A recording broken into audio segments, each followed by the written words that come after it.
Qari mill-Evanġelju skont San Mark. Wara li arrestaw il-Ġuanni, Ġesu mar il-Galilija xandar l-Evanġelju ta' Alla u jgħid iż-żmien huwa mitmum u s-saltna tal-Alla waslet. Indmu u emmnu fl-Evanġelju. Waqt li kien għaddej ma' xatt il-baħar tal-Galilija li maħil xmun u l-ħuħindri qegħdin ikaraw iġbiek fil-baħar għax kienu sajjieda. U Ġesu qalilhom ejjew warajja u nagħmel minkom sajjieda tal-bnedmin. U minnu fih telqu ġbiek u marru warajh. Wara li mexa ftit ieħor lil ġagwu ta' Zebedew u l-ħuħ Ġwanni fid-dajsa qegħdin isewwu ġbiek u minnu fih sejħilhom. Huma telqu lil missierhom Zebedew fid-dajsa mal-avranti u marru warajh.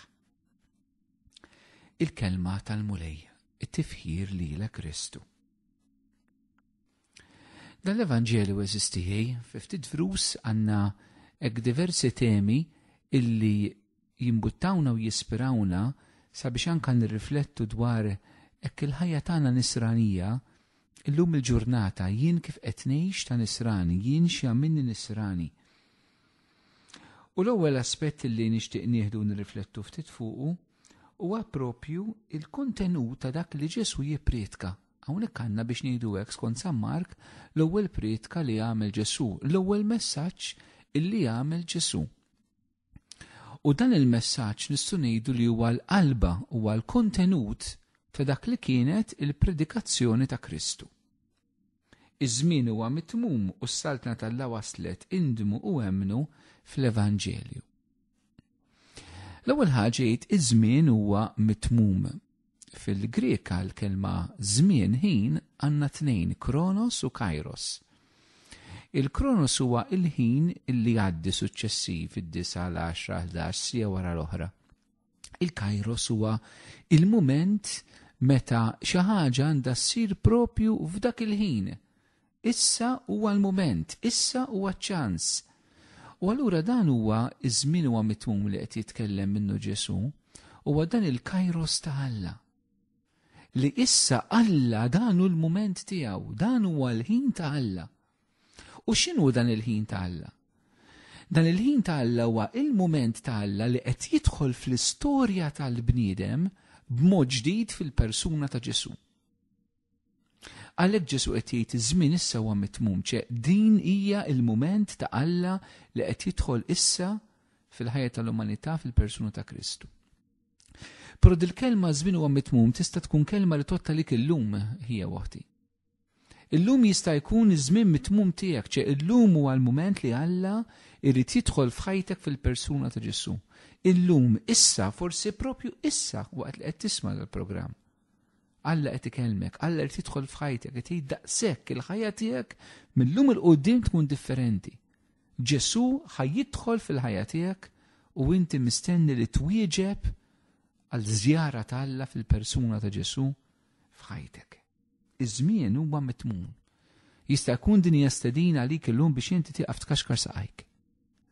Jekk Alla qed jidħol fil-ħajja tiegħek issa titwieġeb. M'hemmx ċans ieħor, dan huwa żmien tiegħek. Jista' jkun m'għandikx ċans ieħor, dan huwa l-mument tiegħek. Dan huwa l-mument tal-grazzja f'kelma waħda li Alla ġej imissek.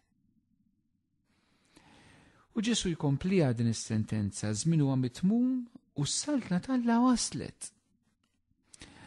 Is-saltna tal-Alla eżistijaj fil-mentalità lidija kellha hekk hija biex ngħidu hekk espressjoni li mhux ħansibuha hekk b'mod ċar laqas fit-Testament il-Qadim, imma il-kunċett tas-saltna tal-Alla biex ngħidu hekk jiżviluppa bil-mod il-mod. Fi ftit ħin u fil-qosor nistgħu ngħidu li dan kien il-kunċett li l-poplu kien qed jistenna illi se jiġi s-Salvatur u l-Lut se jeħlishom il-ħakma tar-Rumani u jagħtihom l-art propja tagħhom u s-sultan propja tagħhom. Jiġifieri din is-saltna li l-Lut kienet jistennew kienet saltna ġeografika, spazju, territorju li kien tagħhom u għalihom u anke min isaltan fuqhom ma kellix tkun aktar mill-ħakma tal-barrani imma mis-sultan mill-midluk ta' Alla, dak li Alla se jagħżel. U propju dan hu dak Ġesu li jiġi jagħmel, però mhux fis-sens temporali, mhux fis-sens ta' dil-art kif il-lut kienet jistennew. Ġesu ma ġiex jagħtihom art partikolari jew sultan ta' dil-art.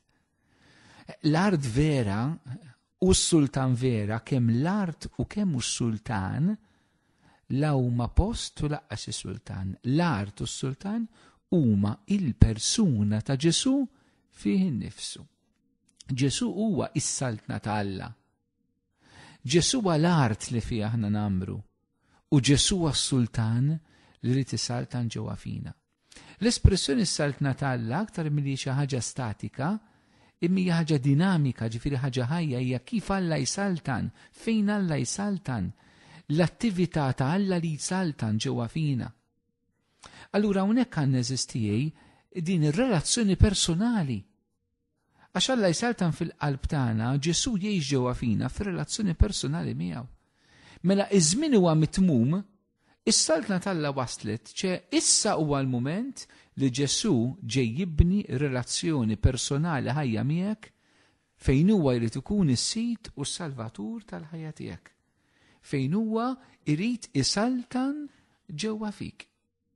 U din is-saltna eżistijej naraw li Ġesu se jiriġiba ġewwa fina u ġej jissaltan ġewwa fina permezz tal-kelma u permezz tas-sinjali li huwa jagħmel. Qegħdin naqraw bil-mod il-mod fil-ħdud il-Vanġelu skont San Mark u ħanimxu pass pass u naraw Ġesu li mhux biss iħabbar is-saltna tal-Alla waslet, jiġifieri jgħid jinfurmana illi hu qiegħed fostna, imma qed jurina x'inhuma l-effetti tal-preżenza ta' Ġesu fostna. Hija l-kelma tiegħu li jekk aħna nilqawha kif ħanaraw aktar il-qudiem fil-Vanġelu meta Ġesu se jqabbel il-kelma maż-żerrija li bekk tinbet is-saltna tal-Alla fi qlubna, però anke bis-sinjali, b'żewġ sinjali partikolari, l-eżorċiżmu u l-fejqan, it-tkeċċija tax-xjaten u l-fejqan mill-mart. Fejn Ġesu isaltan, Ġesu ifejja, Ġesu jeħles, Ġesu jillibera. Imma x'għandha tkun ir-risposta tagħna għal din il-miġja tas-saltna ta' Ġesu? Ġesu jgħid indmu u emnu. Il-qudiem ħanaraw fil-Vanġelu ta' San Mark eżistijej illi ċerti persuni it-tweġiba s-saltna ta' Ġesu għal-kelma u s-sinjali tiegħu ma kienx dejjem l-indiema u l-fidi. Imma xi drabi kienet li jiġġennu wara Ġesu, jiġu attirati minn Ġesu bħala dak li jfejjaq u bħala dak li jeħles, jeħlu mal-mirakli, mal-fejqan, mal-eżorġiżmi ta' Ġesu.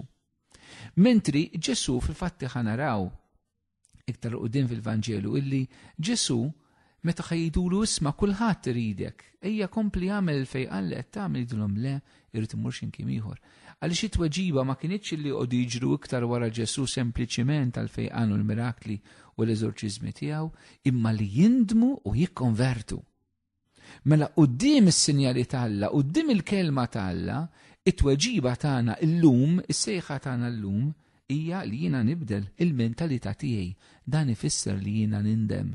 Mhux noqgħod insawat li l-nifsi. Imma li jiena nara fil-ħażin li għamilt, nara li jiena għadni ma ċċettajtx l-Alla f'ħajti, nara fid-dnubi dufija tiegħi u nibdel il-mentalità tiegħi. U nemmen fil-bxara tajba. L-Evanġelu huwa aħbar tajba. U x'inhi l-aħbar tajba? L-aħbar tajba hija li Alla jħobbna minn kiel aħna midinbin u bagħat il-Ġesu biex kull min jemmen fih ma jintilefx imma jkollu l-ħajja ta' dejjem. Dak li aħna msejħin biex nagħmlu, dak li għamilna nsara eżisti li narfu li Ġesu huwa l-ben Alla li rid jidħol fl-istorja tal-ħajja tagħna u li aħna nwieġbu għal dan Ġesu. Illi bil-kelma, bil-mirakli, bil-fejqan, bil-eżorċiżmi tiegħu irid iwaqqaf is-saltna tiegħu, il-preżenza tiegħu, ir-relazzjoni ħajja tiegħu magħna li aħna nwiġbu għaliha permezz tal-indiema, tal-konverżjoni u permezz tal-fidi li nemmnu f'dak li Alla rid jagħmel għalina. Ġesu eżisti minnu fih, jgħidilna l-Vanġelu. Se jsejjaħ 4 dixxipli, l-ewwel 4 dixxipli li jsiru apostli wkoll ta' pitada, sabiex jimxu wara Ġesu ħalli huma jkunu minn tal-ewwel li jilqgħu din is-saltna u għada pitata jkunu minn tal-ewwel li jxandru din is-saltna. U hekk qed naraw li s-sejħa tagħhom li huma jwiġbu għaliha f'żewġ kuntesti simili però b'enfasi ftit differenti. L-ewwel kuntest għandna tnejn minnhom illi propju fil-kuntest li qegħdin jistgħu Ġesu isejħilhom. It-tieni kuntest li qegħdin jistgħu però ma' missierhom. U allura hekk għandna żewġ affarijiet fejn naraw il-Ġesu li nhar tisejħilna biex inħallu s-saltna tiegħu tiġi ġewwa fina. L-ewwel huwa l-post tax-xogħol u t-tieni relazzjoni tagħna fil-familja. Fejn Ġesu ħiri tiġi qabilhom it-tnejn li huma. Daw kienu lesti li jitilqu x-xogħol li jitilqu l-familja tagħhom sabiex il-Ġesu jpoġġuh fiċ-ċentru. Ċertament il-mulej mhux qed jagħmel din is-sejħa l kulħadd. Kulħadd irid jitlaq ix-xogħol, kulħadd jitlaq il-familja tiegħu biex jimxi warajh. Però żgur lil kulħadd il-mulej Ġesu u anke lilek qed tismani issa. Qed isejjaħlek biex ix-xogħol u l-familja ma jiġux qabel Ġesu. U kif fix-xogħol u l-familja inti tista' ddaħħal il-Ġesu, issib il-Ġesu u xandar lil Ġesu. Fix-xogħol u l-familja Ġesu li tagħmlek dixxiplu tiegħu. Però basta daw ma jistgħux jiġi qablu, ma jistgħux jieħdulu postu. Xi drabi jeżisti b'intenzjonijiet tajba dawn it-tnejn aħna nistgħu norbtuhom fil-ħajja ta' żewġ il-familja. Issib min jgħidlek isma' jiena naħdem ħafna fader, m'għandix ċans għal qudies tal-ħadd, m'għandix ċans inqerru nitlob, però jiena ma naqlib għaliex il-mara jiena għandix ħajja tajba u kull ma qed nagħmel jiena biex inrabbi l-familja kollox għall-familja. Ċertament jista' jidher raġunament sabiħ ħafna eżistijej u fih innifsu mhux ħażin, però jekk dan ix-xogħol kollu qed tagħmlu minħabba l-familja li hija raġuni tajba, però Alla m'għandux aktar spazju, allura għandna diffikultà. Għandna ngan fin. Ġesu ma jistax jiġi t-tieni tielet raba post wara x-xogħol u l-familja. Ix-xogħol u l-familja irridu ngħixuhom f'kuntest li nkunu dixxipli ta' Ġesu fil-ħajja tagħna. Jalla eżistijej aħna nwieġbu għal dil-preżenza ħajja ta' Ġesu f'ħajjitna billi nikkonvertu, billi nemnu fl-aħbar it-tajba, billi nħallu l-Ġesu isaltan fina bil-kelma tiegħu, bil-fejqan, bil-liberazzjoni li rrid jagħtina u billi nimxu warajh fil-kuntest tal-ħajja tagħna ta' kuljum u speċjali fir-realtà tal-familja u fir-realtà tax-xogħol. U jekk nagħmlu dan, il-mulej jagħtina slim.